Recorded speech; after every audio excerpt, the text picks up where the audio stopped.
Hello my dear students, आज हम लोग फर्स्ट चैप्टर गणित मंजरी से लास्ट एक्सरसाइज जो कि है एंड ऑफ चैप्टर एक्सरसाइजेस के क्वेश्चन सॉल्व करेंगे। इसमें टोटल 18 क्वेश्चंस है, तो हम लोग फर्स्ट क्वेश्चन ट्राई करते हैं। कह रहा है कि what are the x coordinate and y coordinate of the point on intersection of two axis. Two axis का इंटरसेक्शन का ये एक एक्सिस है y और ये x, इसका इंटरसेक्शन पॉइंट कहाँ होगा?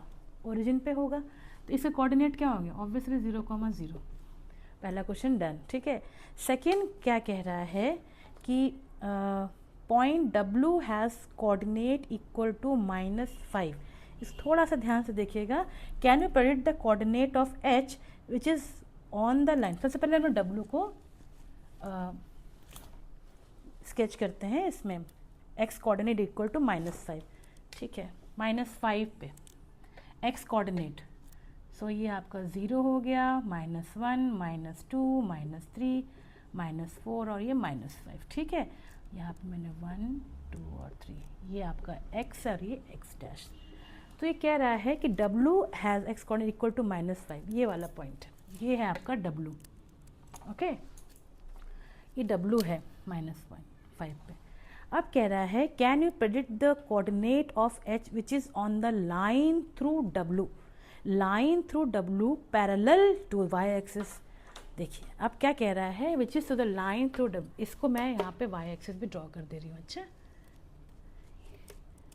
ये y एक्सिस है।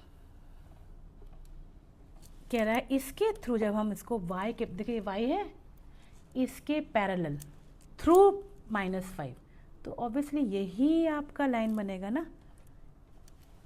ठीक है, -5 हो गया। H पॉइंट को लेना है। Can you predict the coordinate of the point H। अब इसे coordinate of the point H predict करना कैसे बोल सकते हैं? देखिए इसके 3 पार्ट्स हो सकते हैं। या फिर तो H यहाँ पे कहीं लाई करे, किसी भी इस यहाँ से लेके यहाँ तक मैंने एक्सटेंडेड कहीं पे भी लाई कर सकते हैं, जो कि upper part of the y है, पॉजिटिव y है।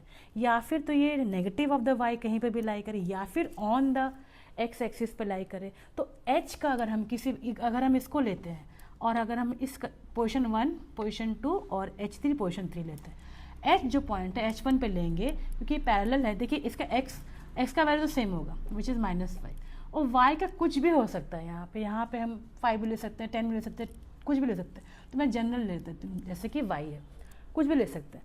सिमिलरली H3 का देखिए क्या होगा, H3 x का वैल्यू तो सेम रहेगा -5। ठीक है, और y यहाँ पर भी y डैश कुछ भी हो सकता है, यहाँ पे y डैश नेगेटिव वैल्यू कुछ भी हो सकती है। एक और है ऑन, तो यहाँ पे H2 क्या हो जाएगा, यहाँ पे -5 और 0 हो जाएगा। यही इसके कोऑर्डिनेट होते हैं, इससे तो कुछ हो नहीं सकता है H का, है ना। Can you predict the coordinate of H which on the line to W parallel which coordinate. अब कोऑर्डिनेट मतलब क्या, कितने कोऑर्डिनेट में है ये प्लेन? 1, 2, 3, 4। अब देखिए H1 किस कोऑर्डिनेट में आएगा? डेफिनेटली ये सेकेंड कोऑर्डिनेट है ये। ठीक है, तो H1 का सेकेंड कोऑर्डिनेट हो गया, राइट। अब H3 किस कोऑर्डिनेट पे? ये देखिए 1 first coordinate, second coordinate, obviously ये थर्ड कोऑर्डिनेट होगा। ठीक है, फोर्थ में लिख दे रही हूँ, ये थर्ड कोऑर्डिनेट, तो ये आपका थर्ड कोऑर्डिनेट में आ गया H3। और H2 का कोऑर्डिनेट क्या होगा? It is on the x axis होगा। अच्छा, ऑन द x एक्सिस।